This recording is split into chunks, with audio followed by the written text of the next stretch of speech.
কি দেখা যাচ্ছে এখন? দেখতে পাচ্ছেন জি আপনারা? স্যার। হ্যাঁ। ওই বলেন না, ওই যে ওটা মিনিমাইজ হয়ে গেছিল কিন্তু খুঁজে পাচ্ছিলাম না। ওটা কোথাও লেগে মিনিমাইজ হয়ে গেছিল, খুঁজে পাচ্ছিলাম না। যাই হোক, তো এখন আমরা দেখি যেখানে এই সার্টিফিকেট অফ ট্রান্সফার এটা জমা দিতে হয় এর সাথে। আচ্ছা, আর কি যেন কোন, কারো কোনো কোশ্চেন ছিল তাহলে বলেন।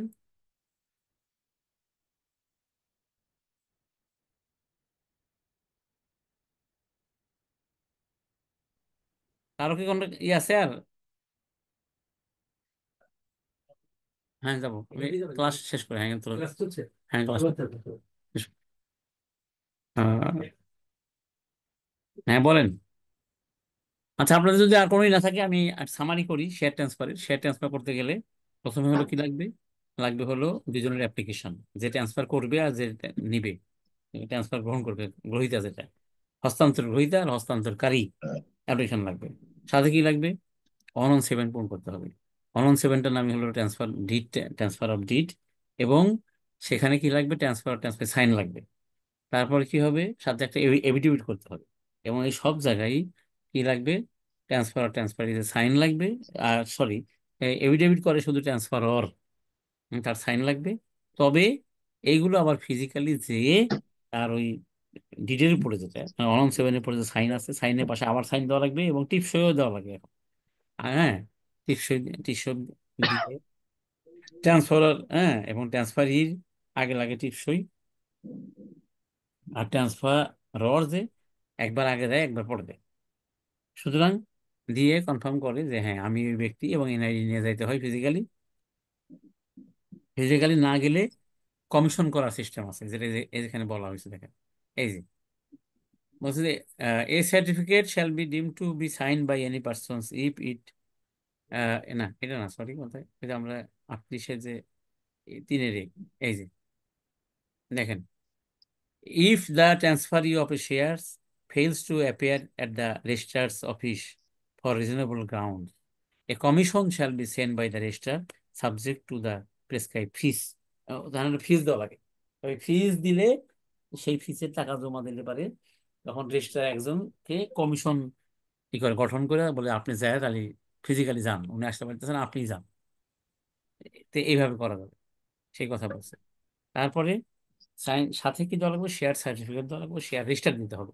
এবং শেয়ার রেজিস্টারে যাকে ট্রান্সফার হবে তার নামটাম আমরা, প্র্যাকটিক্যাল হলো কি, যে তার নামটাম সব একসাথেই, মানে তার নামে ট্রান্সফার করেই সাইন সুইন করে এমডি যখন সাইন সিল দিয়ে শেয়ার সার্টিফিকেটের মধ্যে, শেয়ার রেজিস্টারের মধ্যে দিয়ে, এবং শেয়ার ট্রান্সফার রেজিস্টার আছে দিয়ে, তারপর আমরা ইয়েতে পাঠাই।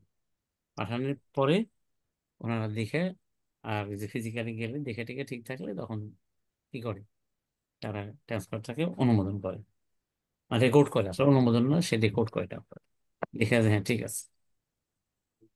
কি গৌতম পাল, কিছু বলবেন? বলেন। আর সাথে 39 ধারায় ই দিতে হয়, কি জানি কয়, সার্টিফিকেট অফ ট্রান্সফার, ওই যে দিতে হয়, এটা এমডি দেয়। 39 ধারায় এমডি দেয়, ঠিক, সেটাও জমা দেওয়া লাগে। এই এবার আছে certificate, transfer of shares by legal representative. Legal representative ধারা বলছে transfer of shares or other interest of a deceased member of a company made by his legal representative. হুম, এটাকে বলা হয় ট্রান্সমিশন বলা হয়। এটা ডিসিজ পার্সন যেটা হয়, ওটা হলো লিগ্যাল রিপ্রেজেন্টেটিভ। সে কি করে? যারা আছে তাদের নামে কি হয়, এক্সিকিউশন হয়। সেটা কিভাবে? সেখানেই লাগে না, সেখানে 117 লাগে না। সেটা শুধু সাকসেশন সার্টিফিকেটের বদলে এটাকে ট্রান্সমিশন বলা হয়, ট্রান্সমিশন হয়। এবং এটা প্র্যাকটিক্যালি কি করা হয়? প্র্যাকটিক্যালি শিডিউল যে 10 আছে, যখন আমরা জমা দিই, রিটার্ন জমা দিই, সেইখানে যে ব্যক্তি মারা গেছে সেখানে শূন্য দেখানো হয়। আর তার ছেলে মেয়ে যাদের কাছে গেল, লিগাল রিপ্রেজেন্টেটিভ তাদের কাছে গেল, তাদের নাম লিখে সেখানে দেখানো হয়। দেখানো হয় যে ওখান থেকে। সাড়ে ছয়তলা করতে পারবো। হ্যাঁ, বলেন বলেন। মাসুদুল বলেন, হ্যাঁ, মাসুদুল ওর বলেন। পানি লাগবে। হ্যাঁ, আচ্ছা মাসুদুল, আমরা শুনতে পাচ্ছি না, আপনার কথা শুনতে পাচ্ছি কিন্তু আপনি প্রশ্ন করবেন কিনা তাও জানি না। যাই হোক, তাহলে যেটা ট্রান্সমিশন সেটা হলো শিডিউল 10-এর মধ্যে ওই যে ব্যক্তি মারা যায় সেই ব্যক্তি ওখানে শূন্য দেখায়, তার যারা রিপ্রেজেন্টেটিভ আছে তাদের নাম লিখে তাদের নামে দেখানো হয় যে সে মারা, ডিউ টু মানে সে হলো কি ডেথ, তার সব শেয়ার শেয়ার তার ছেলে বা মেয়ে এদের নামে ট্রান্সফার করা হয়েছে। এই এটা শিডিউল টেনে লিখে জমা দিতে হয় এই রিটার্নের সাথে, এবং ওই যেটা আপনার legal representative succession certificate, legal document, সেটাও ওর সাথে জমা দিতে হয়। আর জেসির রিটার্নের মধ্যে এটা দেওয়ার ব্যবস্থা আছে, দিতে হয়, এবং আবার ফিজিক্যালি যা দেখাইতেও হবে, দিয়ে দিতে হবে, আবার অরিজিনাল নিয়ে দেখায় নিয়ে আসতে হবে। এই এই ছিল শেয়ার ট্রান্সফার সম্পর্কে। এখন এখানে আপনাদের বইতে যেটা আছে যে application of premiums received on issue of shares, হ্যাঁ, এটা একটা ইম্পর্টেন্ট জিনিস, কিন্তু আমরা অনেকে এটার দিই না, গুরুত্ব দিই না। যে আমরা যদি শেয়ার ইস্যু করি, তার সাথে যে প্রিমিয়াম নেই, তার কি কি প্রয়োগ করা যাবে, ব্যবহার কি, তার অ্যাপ্লিকেশনটা কি। এটা section 57 of the Companies Act 1994, application of premiums received on issue of shares will be as follows. কেমন হবে? Where a company issues shares at a premium, whether for cash or otherwise, a sum equal to the aggregate amount of the value of the premiums on those shares shall be transferred to an account. সে অ্যাকাউন্টের নাম হবে the share premium account. সুতরাং আপনি যদি কি করেন, share যদি issue করেন, বলেন।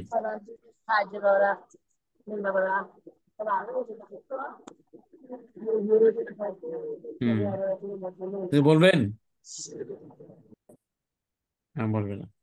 তো আমি বলি, আপনি শোনেন যে তাহলে কি হয়, সেই শেয়ার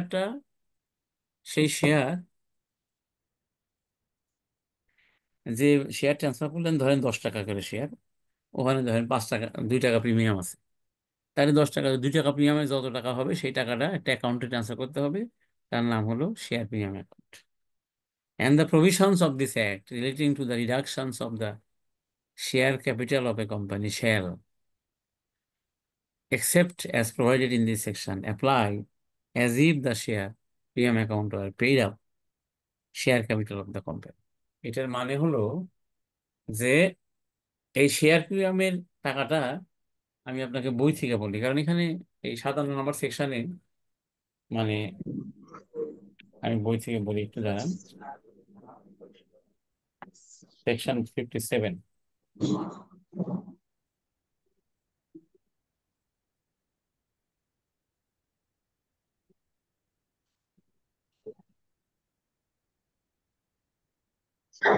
বলছে যে নগদে হোক বা অন্য কোনো ভাবে হোক, আপনি কি করেন আগে, এটা শেয়ার প্রিমিয়াম অ্যাকাউন্টে ট্রান্সফার করে দিবেন, এই কথা বলছে। এবং বলছে কিন্তু কোম্পানি শেয়ার মূলধন হ্রাস সংক্রান্ত এই আইনের বিধানাবলী, হ্যাঁ, বলছে যে এই ধারার বিধান সাপেক্ষে এরূপ প্রযোজ্য হবে যেন কোম্পানি শেয়ার প্রিমিয়াম হিসাব কোম্পানির পরিচালিত শেয়ার, মানে এটা অর্থটা আমি ভালো করে বুঝাই বলি, আপনারা শোনেন। এখানে বলছে যে আপনি শেয়ার প্রিমিয়াম অ্যাকাউন্ট তৈরি করলেন, এখন আপনি যদি ওই কোম্পানিতে আপনি যদি কি করেন, শেয়ার রিডাকশন করেন কোনো কারণে, শেয়ার রিডাকশন করেন, তাইলে আপনি এই শেয়ার প্রিমিয়ামের যে টাকাটা আছে এটাও আপনি দিতে পারবেন, এটা ওখানে ইউজ করতে পারবেন। মানে এই কথাটার মানে হলো এই, সেটা হলো কি, অনেক সময় কি হয়, কোম্পানির লস হইতে হইতে, লস হইতে হইতে এমন একটা অবস্থা হয় যে আপনার যে ক্যাপিটাল আছে সেই ক্যাপিটালটা কমে গেছে, তখন আপনি হাইকোর্ট থেকে পারমিশন নিয়ে ওই ক্যাপিটালটা, শেয়ার ক্যাপিটালটা বাদ দেওয়া যায়। ওই আচ্ছা, আব্দুল, এই যে আফতাবুল আলম, আফতাবুল আলম, হয়ে দেবে। শুনতে পাচ্ছেন? আজকে আজকে হয়ে দেবে, নাহলে কালকে সকালের মধ্যে পেয়ে দেবেন। এই আজকে হয়ে আফতাবুল আলম, আপনি ধরেন, মিউট যাবে। করেন,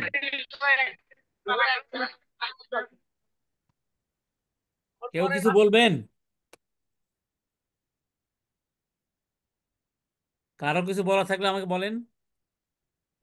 আন- বুঝলাম না কেন আপনারা এটা খুঁজতেছেন, ওপেন করতে, আনমিউট করতেছেন, আবার কথা বলতেছেন, আবার মিউট করতেছেন, আমি কিন্তু কিছুই বুঝতে পারতেছি না। যদি, স্যার তো ভুল করে হয়ে গেছে স্যার স্যার। আচ্ছা ভুল কমে না, ভুল কমে হলে সমস্যা নাই, কিন্তু আমি তো বুঝতে পারি না এখান থেকে।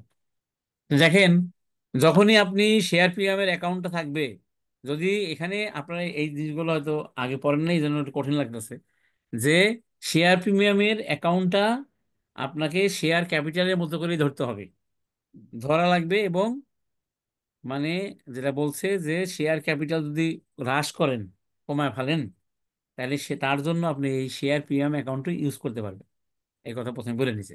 তারপরে বলছে the share premium account may be applied by the company in paying up unissued shares. এই দেখেন, বলছে যে paid up unissued shares of the company to be issued to the member of the company as fully paid bonus share. তাই না? তার মানে কি বলছে, যে বোনাস শেয়ার আপনি যদি in paying up unissued shares of the company to be issued, to be issued, হ্যাঁ, to the member of the company as fully paid bonus share. অর্থাৎ আপনি এই এই টাকাটা বোনাস শেয়ার ইস্যু করার ক্ষেত্রেও এই শেয়ার প্রিমিয়ামের টাকা আপনি ইউজ করতে পারবেন। বোনাস শেয়ার, হ্যাঁ, অর্থাৎ বোনাস শেয়ার যখন দিবেন, সেই বোনাস শেয়ারের সাথে আপনি কি এই,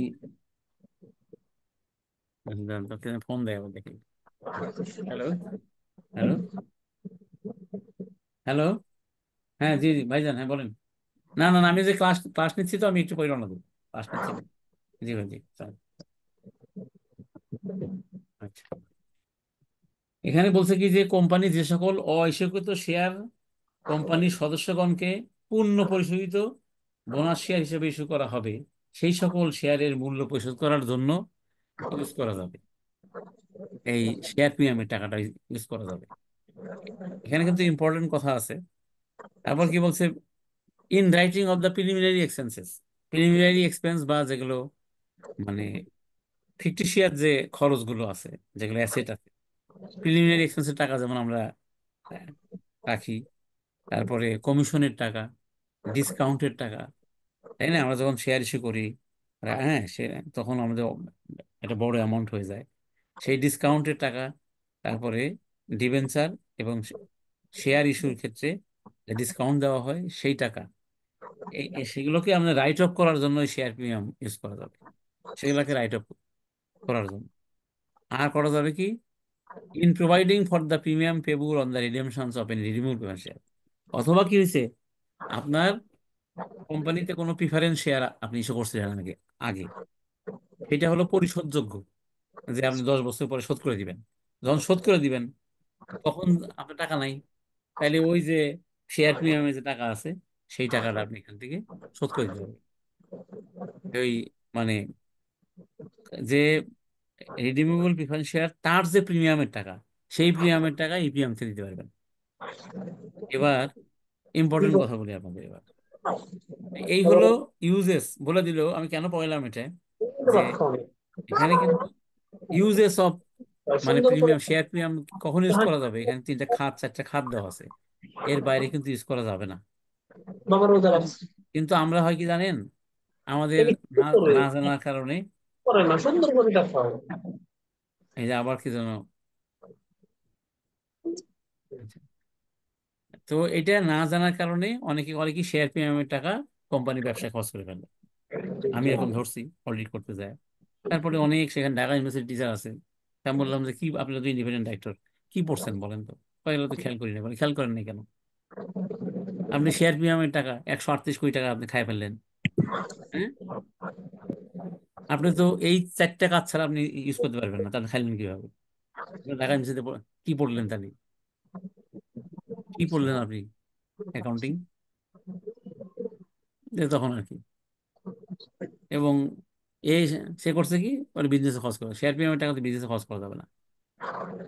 এই জন্য আপনি পড়ালাম এটা, শেয়ার প্রিমিয়ামের টাকা এই সমস্ত কাজে খরচ করা যাবে, এছাড়া অন্য কোথাও খরচ করতে পারবেন না। সে না When a বলেই তো company দেওয়া has যাবে। before the consent of this act, ওর দরকার নেই, before the consent of this act, যাই হোক, ওরা বাদ দেন। এই জন্য শেয়ার প্রিমিয়ামের ইউজেস অ্যাপ্লিকেশন আপনাকে জানতে হবে, যে শেয়ার প্রিমিয়ামের টাকা কোথায় খরচ হয়। এই কটা জায়গায় কোনো কিছু রাইট অফ করার জন্য প্রিলিমিনারি এক্সপেন্স সহ অন্যান্য ফিকটিশিয়াস অ্যাসেট সেখানে ইউজ করা যাবে। কোনো যদি কি করেন, বোনাস শেয়ার দেওয়ার ক্ষেত্রে যদি কি করেন, সেখানে ফুললি পেইড করার জন্য টাকা লাগে, সেখানে করতে পারবেন বোনাস শেয়ার ইস্যু করার ক্ষেত্রে। আর কোথায় লাগবে? আর হলো এই কি উম, এই রিডিমেবল প্রিফারেন্স শেয়ারের যে প্রিমিয়াম, প্রিমিয়ামে শোধ করতেছেন, সেই প্রিমিয়ামের টাকা আপনি এখান থেকে নিতে পারবেন, অন্য কোথাও এই টাকা খরচ করতে পারবেন না। স্যার হ্যাঁ, এটার জন্য কি এক্সট্রা কোনো পারমিশন লাগবে স্যার? কোনটা? না, কোম্পানি আইনে তো পারমিশন দিছেই, কোম্পানি আইনে তো পারমিশন দিছে। আপনি যদি অন্য কোথাও খরচ করতে চান আপনি করতে পারবেন না তো। ধরেন আপনি পাবলিক কোম্পানির কথা বললাম, আপনি তো প্রসপেক্টাসে বলে দিয়েছেন, ওখানে তো বলছেনই এর কথা, শুধু আপনি যে ওই 10 টাকার কথা বলছেন, ওখানে তো আপনি প্রিমিয়ামের কথা বলেন নাই, কারণ ওই সুযোগ নাই এখানে। কোম্পানি যা বলছে, হ্যাঁ, সেই সমস্ত খাতেই আপনি খালি খরচ করতে পারবেন, ঠিক আছে, অন্য কথা খরচ করতে ঠিক পারবেন না। আছে। এই, আচ্ছা, এই যে এখানে কিছুই আছে, কোশ্চান আছে, যদিও এই কোশ্চান গুলো মানে অনেক সময় থাকে, আমি একটা পড়ে শোনাই যে এটার ইয়ে কি হবে। Shareholder of XYZ Limited, a private limited company, has applied to the board of directors of for approval of transfer of 10,000 shares which are fully paid, right? ঠিক আছে। How about the transferee did not enclose the share certificate? দেয় নাই, কিন্তু আমরা পরে এখন দিতে হবে, না দিলে হবে না। And transfer of instrument, ওই যে যেটা বললাম ট্রান্সফার ইনস্ট্রুমেন্ট বা ডিড, যেটা form 117, stating that those were lost, ও দেয় নাই, বলছে যে এগুলো লস্ট হয়ে গেছে। হ্যাঁ, এই সার্টিফিকেট লস্ট হয়ে গেছে, আর ট্রান্সফার ট্রান্সফার ইনস্ট্রুমেন্ট হারাই গেছে। Can the company approve the transfer without share certificate and transfer instrument? What formalities to be completed to approve the transfer as mentioned above, if at all? আচ্ছা, তাহলে provision is of subsection 3 of the 38 of the Companies Act makes a provision about the transfer where the instrument is lost. The board may approve the transfer without instrument on application of transferee, where the transferee provides immunity to the satisfaction of the board, but the application must bear stamp duty as required by the, হ্যাঁ, বলছেন যে সে করতে পারবে, share certificate দিতে হবে, কিন্তু মানে যেটা প্র্যাকটিক্যাল হলো, শেয়ার সার্টিফিকেট যখন হারায় যায় তখন জিডি করে একটা ডুপ্লিকেট শেয়ার সার্টিফিকেট, এটা কি করতে হয়, ইস্যু করতে হয়, ইস্যু করে ওর সাথে দেওয়া লাগে, এটা হলো প্র্যাকটিক্যাল প্র্যাকটিস। যদি আইন বলছে যে আপনি যদি এই মানে করেন এই 2টা ছাড়া ট্রান্সফার করতে চান, তাহলে একটা কি দিতে হবে আপনাকে, ইন্ডেমনিটি বন্ড। কি ইন্ডেমনিটি বন্ড? যেটা এই ট্রান্সফার থেকে যদি কোনো ধরনের ক্ষতি কোম্পানি হয়, তাহলে সেই ক্ষতি আপনি পূরণ করতে বাধ্য থাকবেন। এই ধরনের ইন্ডেমনিটি বন্ড নিয়ে কি করা যায়, দেওয়া যায়। সেকশন, এবং বলছে section 38 does not deal with the contingency for loss of share certificate or allotment letter. The board may refuse transfer where certificate is not lost along with the form. এই যে সে করলে করতে পারে, হ্যাঁ, এটা বলছে, কিন্তু আসলে প্রকৃতপক্ষে কি করা হয়, যখন হারায় যায় তখন জিডি করে একটা ডুপ্লিকেট সার্টিফিকেট নেওয়া হয়, নিয়ে সেটা সাথে দেওয়া হয়। না দিলে বোর্ড ইচ্ছা করলে এটাকে কি করতে পারবে, এটাকে রিফিউজ করতে পারবে। এই এই কথা বলছে এখানে, এগুলো এখানে লেখা আছে, ঠিক আছে, এটা এটা আনসার ঠিক আছে এটা। এখানে এখানে বলছে যে a purchase 3,000 share of XYZ limited, letter on the certificate was lost, হারাই গেল, না লস টু দ্য, লস মানে দেওয়া হয়েছে, loss to the company for registration of share transfer 1,000, 3,000-এর মধ্যে 1,000 আউট অফ, আর 2,000 হয়ে যাবে তার নামে, in the name of B.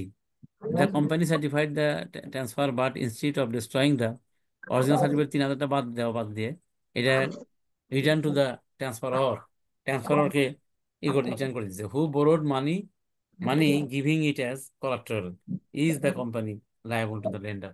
না, এখানে বলছে কি যে কোম্পানি আগে শেয়ার কিনছে, এই নামে এক ব্যক্তি 3,000 শেয়ার, সে এইটাকে জমা দিচ্ছে কোম্পানিতে যে আমি শেয়ার ট্রান্সফার করবো 1,000, 1,000 ডিউলি ট্রান্সফার হয়েছে, হওয়ার পরে ওটা রিটার্ন করে দিছে। হ্যাঁ, কোম্পানি এটাকে কি করে নাই, ডিস্ট্রয় করে নাই। আসলে নিয়ম হলো তখন ওই মানে ডিস্ট্রয় করে 2টা শেয়ার সার্টিফিকেট হবে, একটা হলো 2,000 টাকা, একটা 1,000 টাকা, এটা করে নাই। অথবা ওই শেয়ার সার্টিফিকেটের উল্টো পাশে, হ্যাঁ, ওভারলিভ যেটা উল্টা পাতায়, ওখানে 2,000 লিখে ওখানে ব্যালেন্স লিখতে হবে 1,000, মানে 1,000 লিখে ব্যালেন্স লিখতে হবে 2,000, কোনো কাজই করে নাই। ও করছে এটা নিয়ে যায় ওই 3,000 টাকা, 3,000 শেয়ার দেখায় কোলাটেরাল দিয়ে কি নিছে, লোন নিছে। কিন্তু যাই হোক, কিন্তু ইয়ে কোম্পানি হবে না, কোম্পানি রেসপন্সিবল হবে না, এটার জন্য সে পার্সোনালি রেসপন্সিবল হবে। এটাই এখানে লেখা আছে, এই যে company is not liable to the lender, সে যে ধার দিচ্ছে তার কাছে লায়াবল হবে না। ঠিক আছে, এটা যে প্রতারণা করছে সেই হবে লায়াবল হবে। এই এই ছিল হলো। এবার আপনাদের ওই যে মূল কথা বলি, যেটা আপনাদের শিখতে হবে। আজকে আমরা শুরু করব এবং এই জিনিসটা আমরা বুঝবো। সবাই যদি না বোঝেন, এটা আপনার ক্ষতি। ক্ষতি মানে আপনি আপনার জীবনে আর নাও শুনতে পারেন এটা। আমি সত্যি কথা বলতেছি একদম। এখন আমরা যা শিখবো নাম হলো রেগুলেশনস। আচ্ছা, এই যে আপনারা যে আশরাফ আপনারাই করেন, আপনারা মিউট করে রাখেন, নাহলে শব্দ আসতে থাকে। হ্যাঁ, তারপরে যে আরেকজন আছেন আমাদের কাজী, হ্যাঁ স্বাধীন মনে হয় না, আপনিও কি করে রাখেন, মিউট করে রাখেন, তাহলে ভালো হয়। কথা বলতে চাইলে খুলে কথা বলবেন, তাই আমি। এখন আমরা যেটা বলবো, regulations for management of a company limited by shares.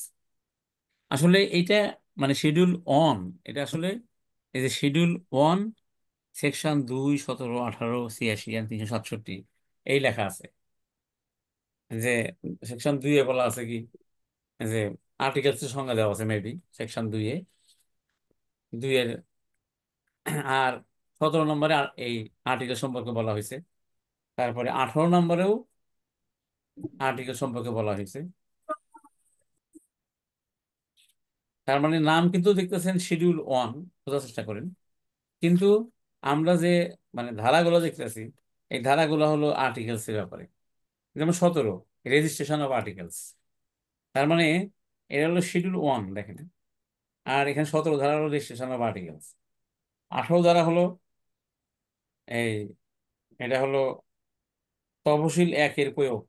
এটা হলো 18 ধারা। মানে এই তফসিল 1-এর প্রয়োগ, কি প্রয়োগ বলছে যে, এই আইন প্রবর্তনের পর নিবন্ধকৃত শেয়ার দ্বারা সীমিত দায় কোম্পানির ক্ষেত্রে যদি সংঘবিধি নিবন্ধকৃত করা না হয় এবং সংঘবিধি নিবন্ধিত হয়ে থাকলেও যদি তফসিল 1-এ বর্ণিত কোনো প্রবিধানকে উক্ত সংঘ মানে আর্টিকেল দ্বারা সুনির্দিষ্টভাবে বর্জন বা পরিবর্তন না করা হয়, যদি না করা হয়, তবে উক্ত কোম্পানি পরিচালনার ব্যাপারে প্রবিধানগুলি যতদূর সম্ভব প্রথমোক্ত সংঘবিধির ক্ষেত্রে সম্পূর্ণরূপে, আর দ্বিতীয় ক্ষেত্রে কি বলছে, যে দ্বিতীয় ক্ষেত্রে উহা বর্জন বা পরিবর্তন সাপেক্ষে প্রযোজ্য হবে, এবং উহারা কোম্পানির প্রবিধান বলে এরূপ গণ্য হবে যেন প্রবিধানগুলি নিবন্ধকৃত সংঘবিধিতে যথাযথভাবে বিধৃত হইয়াছে। মানে তার মানে বলছে যে আপনি যদি কোম্পানি করেন যেটা শেয়ার দ্বারা সীমিত দায় এবং সংঘবিধি নিবন্ধীকৃত করা না হয়, আপনি সংঘবিধি নিবন্ধন করেন নাই, আসলে বাস্তবে এগুলো হয় না। তবে বাস্তবে যেটা নিবন্ধন তো ছাড়া তো আর কোম্পানি হয় না। তো সুতরাং নিবন্ধন হবে, তবে ওই প্রবিধানগুলো যদি আপনি না না দেখান, না দেখান, হ্যাঁ। আর যদি আবার কি করেন, কিছু দিলেন কিছু দিলেন না, তবে বলছে কি যে ওই যদি এগুলোকে কি করা হবে, যে বর্জন পরিবর্তন সাপেক্ষে ধরে নেওয়া হবে যে এটা আপনার সংঘবিধির মধ্যে আছে। এইটা হলো কথা। আসলে এই 17 নম্বর পড়লে 18 নম্বর ক্লিয়ার হয়ে যায়। 17 নম্বর পড়লেই সে আপনার 18 নম্বর ক্লিয়ার হবে। একটা হলো কি, 86 ধারাতে তা কি করবো, 86 ধারা হলো ধারা 86, এটা হলো 86-র কথা বলা আছে। ধারা 86, ধারা 86 হলো, এটা হলো কোম্পানির কোনো সভা, মানে সেটা এজিএম হোক আর বোর্ড হোক, দুই সভাই। হুম, বোর্ড বা এজিএম দুই জায়গা, হ্যাঁ। বলছে কি যে উহার সদস্য কোম্পানির প্রতিনিধিত্ব, অর্থাৎ হলো representation of companies at meeting of other companies of which they are members. তারা ওখানে মেম্বার, তার মানে কি এক কোম্পানি আর এক কোম্পানি রিপ্রেজেন্টেটিভ ডাইরেক্টর হয়েছে মেম্বার, সেই ক্ষেত্রে কি হবে সেটা বলা আছে। আর বলছে 367, 367-তে কি বলছে, 367 দেখি আমরা 367-তে কি বলছে। 367।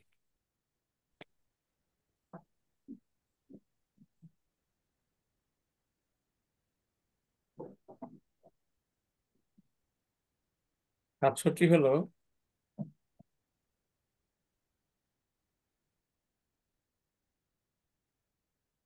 মানে effect of registration under this act.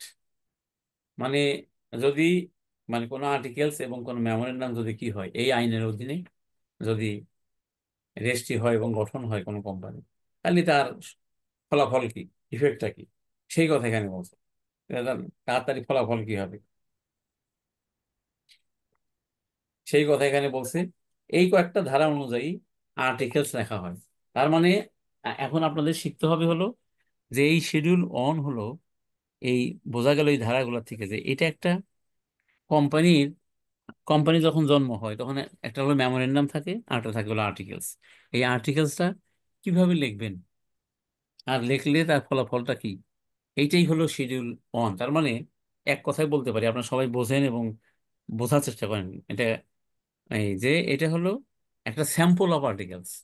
একটা আর্টিকেলস কিভাবে লেখা হয় তার স্যাম্পলটাই হলো এই শিডিউল ওয়ান। তো এখানে কিন্তু কিছুই লেখা নেই, কারণ এইভাবে যদি পড়ে গেলে আপনি কিছু বুঝবেন না।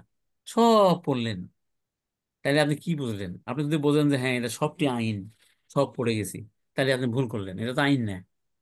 কারণ বলা আছে যে এটা একটা শিডিউলের মধ্যে একটা রেগুলেশন, সেগুলো এইটা ততটুকুই আপনি আপনার যতটুক আপনার মানে আর্টিকেলসের মধ্যে নিবেন ততটুকু আপনার কোম্পানির জন্য প্রযোজ্য।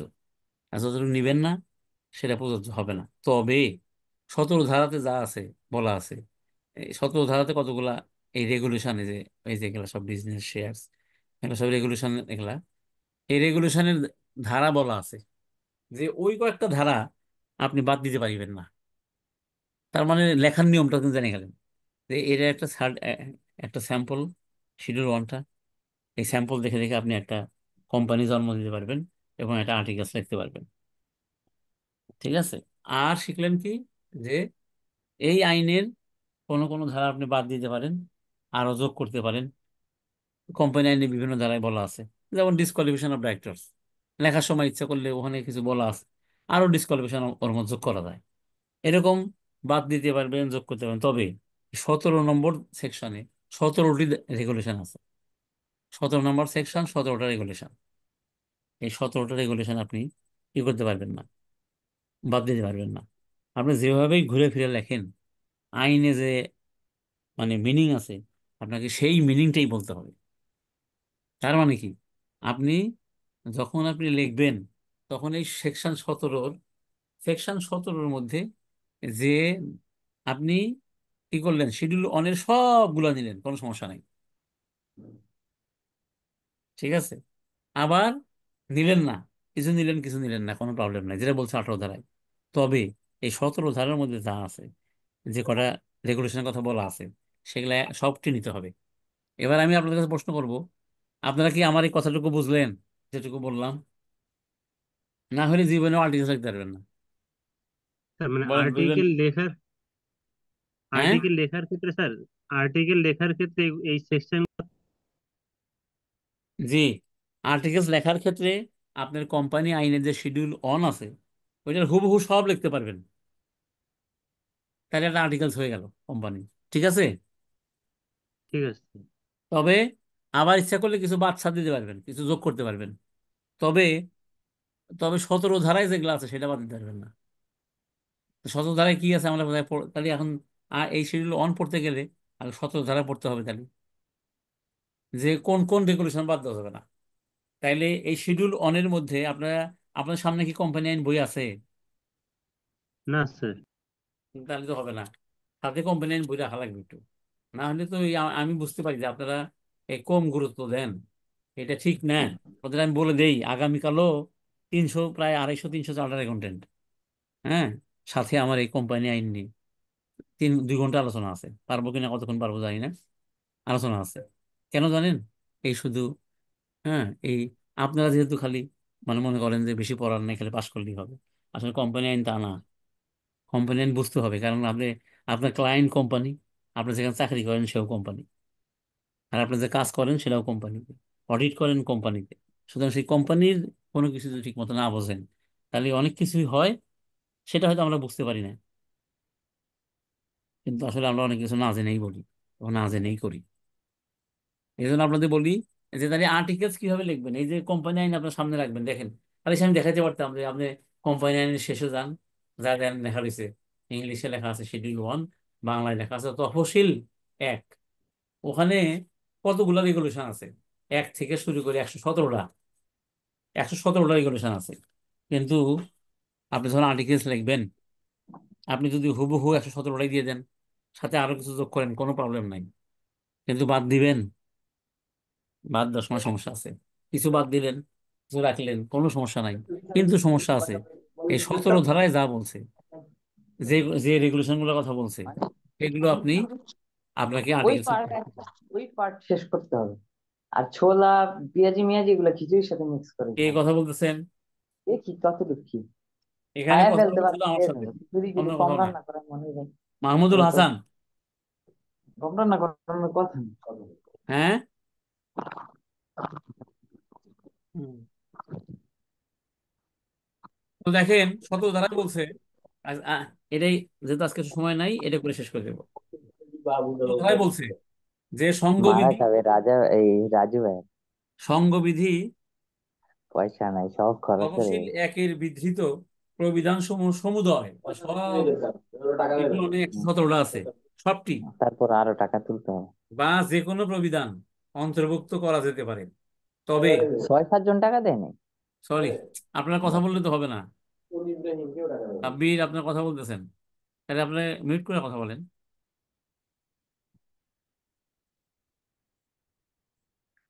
দেখেন বলছে যে 17 এতে সমুদয় সব আর্টিকেলস লিখতে পারেন, তবে প্রবিধানগুলো অন্তর্ভুক্ত করা হোক বা না হোক, উক্ত প্রবিধানগুলোর মধ্য হইতে, তার মানে 117টার মধ্যে 56তমটা, 56, 66, 71, 78, 79, 80, 81, 82, 95, 97, 105, 108, 112, 113, 114, 115, 116, এই 17টা।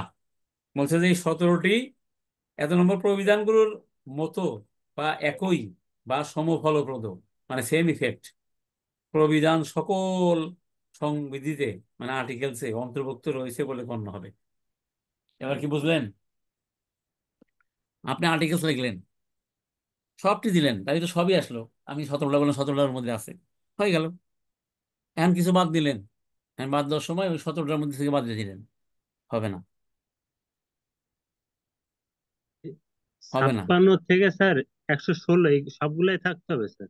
সবগুলি না, 56 পরে 66, মাঝখানে 9টা নাই, ঠিক আছে? তারপরে 71, 78, 79 লেখা আছে এখানে। এই জন্য আপনি সেকশন 17-তে যাবেন, 17-2 পড়তে হবে। 17-1, 2 পড়লেন। 2-এ যা বলা আছে যে আপনি আর্টিকেলস লিখবেন, হুবহু যা আছে তাই লেখেন, কোনো সমস্যা নাই। আরো পারলে আপনি ওর সাথে আরো পর বিধান লাগান, কোনো সমস্যা নেই। কিন্তু আপনি যদি, স্যার মানে, এই আর্টিকেল গুলো থাকতেই হবে, তাই তো? 56, 66, হ্যাঁ, 71, এটার নাম হলো 78। Mandatory section, right? ঠিক আছে। এই যে 56, 66, 71, 78, 79, 80 থাকতে হবে এগুলা, ঠিক আছে। ঠিক আছে, ওকে। না হলে আপনি আইন আর্টিকেলস লিখতে পারবেন না। এখন আপনি কি করলেন, এখান থেকে একটা বাদ দিয়ে দিলেন, 115 বাদ দিয়ে দিলেন, তাতে ওটা আর্টিকেলস হলো না। আপনি বাদ দিলেও আইন বলতেছে যে, ওই আপনার আর্টিকেলস বাদ দিলেও আইন বলবে যে আপনার ওটার মধ্যে ওটা আছে, ধরে নেওয়া হবে, এবং সেই অনুযায়ী অনুযায়ী কাজ হবে। কথা বুঝতে পারছেন?